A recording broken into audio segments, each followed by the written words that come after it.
اس طرح خاموشی میں کس طرح رات کٹے گی؟ اچھا اماں یوں کرو، کوئی اچھا سا لطیفہ سناؤ۔ اماں نے جواب میں اسے گھور کر دیکھا۔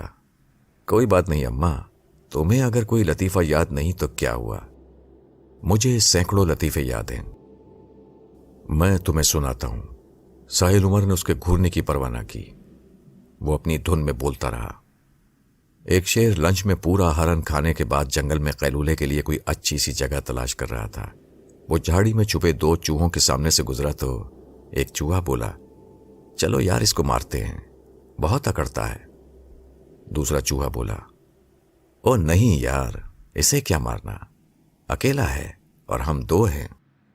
لطیفہ سن کر اماں بے اختیار ہنس پڑی اور پھر بولی، ساحل تم بہت شریر ہو۔ صبح ہوئی تو سب سے پہلے مرجینہ گھر میں داخل ہوئی۔ وہ صبح 7 بجے ہی کام پر آ جاتی تھی۔ گھنٹی بجانے پر گیٹ اماں کھولتی تھیں، لیکن آج تو گیٹ کھلا ہوا تھا۔ وہ اندر آئی تو اس نے گھر کا دروازہ بھی کھلا پایا۔ اس نے ادھر ادھر نظر دوڑائی مگر اسے اماں کہیں نظر نہ آئی۔ وہ یہ سوچتی رہی کہ آج گھر کے دروازے چوپٹ کیوں پڑے ہیں۔ گھر میں داخل ہوئی تو ڈائننگ ٹیبل کے نزدیک کرسیوں پر اماں اور ساحل عمر کو بندھا پایا۔ وہ دونوں کو ہونقوں کی طرح دیکھنے لگی۔ ہیں، او اماں، مرجینہ آ گئی، ساحل عمر نے خوش ہو کر کہا۔ مرجینہ جلدی کرو، ہمیں کھولو، اماں جلدی سے بولی۔ ہائے یہ کیا ہوا؟ مرجینہ فوراً ساحل عمر کی طرف لپکی۔ پہلے اماں کو کھولو، ساحل عمر نے ملائم لہجے میں کہا۔ مرجینہ نے جلدی جلدی اماں کو کھولا، پھر وہ ساحل عمر کی طرف بڑھی۔ جب وہ اس کی رسیاں کھول رہی تھی تو ساحل عمر بولا، مرجینہ کیا تم جانتی ہو کہ تاریخ اپنے آپ کو دہراتی ہے؟ صاحب جی، مجھے نہیں معلوم کہ آج کیا تاریخ ہے، دن معلوم ہے، آج جمعرات ہے، وہ اپنی دھن میں بولی۔ تمہیں تاریخ نہیں معلوم تو کوئی بات نہیں، مجھے تاریخ کا پتہ ہے، میں تمہیں بتاتا ہوں، میری بات غور سے سنو۔ ایک زمانے میں مرجینہ نے 40 چوروں سے علی بابا کی جان بچائی تھی۔ کیا عجیب اتفاق ہے کہ آج کی مرجینہ نے بھی ایک مرتبہ علی بابا یعنی ساحل عمر کی جان بچائی۔ یہ اور بات ہے کہ ڈاکو کب کے گھر سے جا چکے ہیں۔ ساحل عمر نے بیٹھے بیٹھے اپنے ہاتھ پاؤں ہلائے جو بندھے بندھے اکڑ گئے تھے۔ ڈاکو؟ صاحب جی کیا یہاں ڈاکو آئے تھے؟ مرجینہ کی آنکھیں پھٹ گئیں۔ ہاں آئے تھے، اور وہ تمہارا بھی پوچھ رہے تھے، کہہ رہے تھے کہ مرجینہ کہاں ہے، ہم نے اس سے اپنے آباء و اجداد کا بدلہ لینا ہے۔ ساحل عمر نے ہنس کر کہا، صاحب جی یہ آپ کیا کہہ رہے ہیں، میری کچھ سمجھ میں نہیں آ رہا ہے۔ مرجینہ تم جھاڑو پکڑو اور شروع ہو جاؤ، تم ساحل عمر کی باتوں میں کہاں آئی ہو؟ اماں جی ادھر چلیں نا، مرجینہ انہیں کمرے کی طرف اشارہ کرتے ہوئے بولی۔ مجھے بتائیں نا کہ آپ لوگوں کو کس نے باندھا ہے؟ ہاں چلو میں تمہیں بتاتی ہوں۔ اماں اپنا جسم سہلاتی ہوئی اس کے ساتھ ہو لیں، اور وہ اسی کرسی پر بیٹھا انہیں جاتا ہوا دیکھ کر مسکراتا رہا۔ ناشتہ کرنے کے بعد اس نے اپنے دونوں دوستوں کو فون کیا، انہیں اس انوکھی ڈکیتی کی خبر سنائی۔ مسعود آفاقی نے کہا کہ اخبار میں خبر لگواؤ۔ ناصر مرزا نے کہا کہ پولیس میں رپورٹ درج کراؤ۔ ساحل عمر ان دونوں باتوں کے حق میں نہ تھا۔ اس کا خیال تھا کہ جو ہونا تھا وہ ہو چکا، سانپ نکل چکا ہے، اب اس کی لکیر پیٹنے سے کیا فائدہ۔ لیکن اس کی دوستوں کے آگے ایک نہ چلی، وہ دونوں اس کے گھر آ گئے۔ ناصر مرزا کے پولیس میں تعلقات تھے، اس نے کوشش کر کے تھانے میں رپورٹ درج کرا دی۔ تھانے دار کو رپورٹ درج کرنا ہی پڑی کیونکہ اس تصویر کی قیمت 1,00,000 روپے جو بتائی گئی۔ مسعود آفاقی نے اپنے ایک صحافی دوست کو فون کر دیا اور یوں یہ خبر اخبارات کی زینت بن گئی۔ ادھر یہ کارروائی ہوئی تو ادھر ڈاکوؤں کے چیف نے رات 3 بجے ٹیلی فون پر واسم کو اطلاع دی۔ واسم تصویر کے قبضے میں آ جانے پر بہت خوش ہوا۔ اس نے فوراً برکھا کا نمبر گھمایا۔ برکھا کچھ دیر پہلے ہی سوئی تھی، وہ 2:30 بجے تک اپنے پسندیدہ کمرے میں بیٹھ کر جاپ کرتی رہی تھی۔ جاپ سے فارغ ہو کر وہ نہائی اور پھر اپنے بیڈ روم میں آ گئی، پھر وہ جلد ہی سو گئی۔ اسے امید نہیں تھی کہ واسم رات ہی کو اسے فون کرے گا۔ ٹیلی فون سائڈ ٹیبل پر رکھا تھا، اس کی بیل ہو رہی تھی اور برکھا گہری نیند میں ہونے کی وجہ سے اسے نہیں سن رہی تھی۔ 5ویں بیل پر اچانک اس کی آنکھ کھل گئی۔ ٹیلی فون کی گھنٹی کی آواز سن کر اس پہ جھنجھلاہٹ طاری ہو گئی۔ اس وقت کس منحوس کا ٹیلی فون آ گیا؟ اس نے غصے سے ریسیور اٹھا کر جھلائے ہوئے انداز میں کہا، کون؟ برکھا جی میں ہوں واسم۔ واسم نے اس کی جھلاہٹ کو محسوس کر لیا تھا۔ وہ فوراً بولا، اس وقت ٹیلی فون کرنے کی معافی چاہتا ہوں۔ اچھا تم ہو؟ برکھا واسم کی آواز پہچان کر نرم لہجے میں بولی۔ ہاں بولو، کیسے فون کیا؟ برکھا جی آپ کا کام ہو گیا ہے، اس نے خوشخبری سنائی۔ سچ؟ برکھا خوشی سے اچھل پڑی۔ ہاں برکھا جی بالکل سچ۔ کہاں ہے وہ؟ برکھا نے بےتابی سے پوچھا۔ طارق روڈ کے ایک مکان میں، واسم نے بتایا۔ اچھا ایسا کرو، اسے کل دوپہر تک اپنے گھر منتقل کر لو، میں کل شام کو کسی وقت تمہارے گھر آ جاؤں گی۔ برکھا جی پھر تو ہمارے نصیب جاگ جائیں گے، وہ سرشار ہو کر بولا۔ ہاں بالکل، میں تمہارے نصیب جگانے آ رہی ہوں۔ کیا نام ہے تمہارے نصیب کا؟ میں بھول گئی، برکھا نے ہنس کر پوچھا۔ ستارہ، واسم نے بتایا۔ بس سمجھو کہ ستارہ تمہاری ہو گئی، اس کی ساری اکڑ نکل جائے گی، وہ اب تمہارے قدموں میں لوٹے گی، برکھا نے بڑے یقین سے کہا۔ میں پھر شام کو آپ کا منتظر رہوں گا۔ واسم سے خوشی چھپائے نہ چھپ رہی تھی۔ ستارہ ایک اسکول ٹیچر تھی، وہ واسم کے گھر کے نزدیک ہی رہتی تھی۔ واسم اسے روز اسکول آتے جاتے دیکھتا تھا، وہ اس پر مر مٹا تھا، لیکن ستارہ اس پر مر مٹنے کے لیے ہرگز تیار نہ تھی۔ البتہ وہ اسے مٹانے کی ضرور خواہش مند تھی۔ واسم نے کئی مرتبہ برکھا سے اس کا ذکر کیا تھا، لیکن برکھا ٹال گئی تھی۔ لیکن اب کیونکہ واسم نے ایک بہت بڑا کام چٹکیوں میں کر دیا تھا، تو اس کا بھی فرض تھا کہ وہ بھی اس کے لیے کچھ کرے۔ واسم صبح اٹھا تو بہت خوش تھا، رات سے ستارہ اس کی آنکھوں میں گھوم رہی تھی۔ اب وہ وقت زیادہ دور نہیں تھا جب وہ بے اختیار اس کے قدموں میں آ کر گرے گی۔ برکھا کا جادو سر چڑھ کر بولتا تھا، یہ وہ اچھی طرح جانتا تھا۔ وہ گاڑی میں 10 بجے کے قریب ڈاکوؤں کے چیف رفیق کے گھر پہنچ گیا۔ جب وہ رفیق کے گھر کے سامنے پہنچا تو اس کے گھر کا نقشہ ہی کچھ اور پایا۔ اس کے گھر کے آگے بے شمار لوگ جمع تھے، ساتھ ہی پولیس کی ایک موبائل بھی موجود تھی، اور ایک ایمبولینس ابھی دروازے پر آ کر رکی تھی۔ واسم نے اپنی گاڑی فوراً بیک کی، پھر وہ اپنی گاڑی رفیق کے گھر سے ذرا فاصلے پر کھڑی کر کے واپس آیا۔ گھر میں پولیس موجود تھی۔ وہ گھر کے اندر جانا نہیں چاہتا تھا، لیکن یہ ضرور جاننا چاہتا تھا کہ آخر ہوا کیا ہے۔ ابھی وہ کھڑے ہو کر کسی آدمی سے معلومات حاصل کرنے کے بارے میں سوچ ہی رہا تھا کہ اچانک اس کی نظر M1 پر پڑی۔ وہ گھر کے دروازے سے ابھی باہر آیا تھا۔ واسم نے اس کے نزدیک پہنچ کر بڑی آہستگی سے اس کے کندھے پر ہاتھ رکھا۔ M1 نے مڑ کر دیکھا اور پھر واسم کو اپنے سامنے پا کر وہ خاموشی سے اس کے ساتھ چل پڑا۔ واسم اسے اپنی گاڑی کی طرف لے آیا، پھر اس نے گاڑی میں بیٹھ کر پوچھا، کیا ہوا؟ سر جی کچھ سمجھ میں نہیں آیا کہ کیا ہوا۔ M1 پریشان تھا۔ رفیق تو خیریت سے ہے؟ رفیق مر گیا سر جی۔ M1 کی آواز گلوگیر ہو گئی۔ کس نے مارا ہے اسے؟ واسم ایک دم سانپ کی طرح پھنکارا۔ سر جی معلوم نہیں، اس کی لاش کی حالت بہت خراب تھی، ایسا معلوم ہوتا تھا جیسے کسی خونخوار جانور نے اسے بھنبوڑا ہو۔ اس نے ایک عجیب انکشاف کیا۔ یہ کیا کہہ رہے ہو تم؟ اور وہ تصویر کہاں ہے؟ سر جی وہ چیتے والی تصویر ہم رفیق کے گھر میں رکھ کر اپنے گھروں کو چلے گئے۔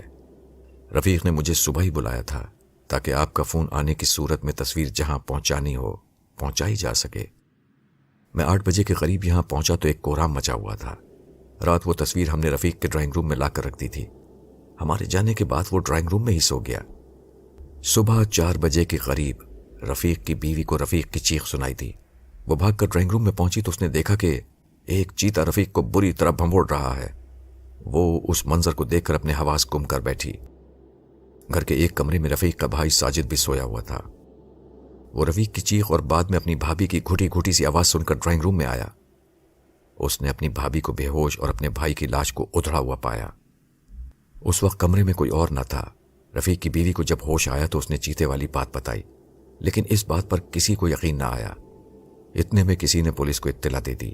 پولیس نے پہنچتے ہی رفیق کی لاش کو اسپتال پہنچانے کا انتظام کیا اور وہ تصویر اپنی تحویل میں لے لی۔ ایمبولینس آ چکی ہے، اس کی لاش پوسٹ مارٹم کے لیے لے جائے جانے والی ہے۔ M1 نے پورا واقعہ تفصیل سے بتا دیا۔ یہ تو بہت برا ہوا۔ واسم کا چہرہ اتر گیا۔ میں تو وہ تصویر لینے یہاں آیا تھا۔ اس تصویر پر تو پولیس نے قبضہ کر لیا ہے، اس کی دھڑا دھڑ تصویریں بن رہی ہیں۔ میرا خیال ہے کہ شام کے اخباروں میں یہ خبر چھپ جائے گی۔ اب ہمیں کچھ انتظار کرنا ہوگا۔ اس وقت تک انتظار کرنا ہوگا جب تک کہ یہ تصویر واپس آرٹسٹ کے گھر نہ پہنچ جائے۔ سر جی، تصویر وہاں پہنچ جانے دیجیے، وہاں سے دوبارہ نکالنا میری ذمہ داری، آپ فکر مند نہ ہو۔ M1 نے واسم کا حوصلہ بڑھایا۔ یہ بات واسم کی سمجھ میں آئی۔ وہ گہرا اور ٹھنڈا سانس لے کر بولا، تم ٹھیک کہتے ہو، واقعی چند دن انتظار کرنا ہوگا۔ چند دن تو بہت بڑی بات تھی۔ برکھا کے لیے چند گھنٹوں کا انتظار سوہانے روح تھا۔ جب اسے معلوم ہوا کہ تہکال کی پینٹنگ اس کے ہاتھ آتے آتے ہاتھ سے نکل گئی ہے تو وہ تل ملا کر رہ گئی۔ اس کے سوا وہ کچھ کر نہیں سکتی تھی۔ واسم کے جانے کے بعد وہ اپنے کمرے میں کسی بپھری ہوئی شیرنی کی طرح ٹہل رہی تھی۔ ورشا اپنی ماں کی پریشانی کو اچھی طرح سمجھتی تھی۔ وہ اسے کچھ دیر بے قراری سے ٹہلتا ہوا دیکھتی رہی۔ بالآخر اس سے بولے بنا رہا نہ گیا۔ ممی، آخر آپ بھوکی شیرنی کی طرح کب تک ٹہلیں گی؟ ورشا، تمہیں اندازہ نہیں ہے کہ کیا ہو گیا ہے۔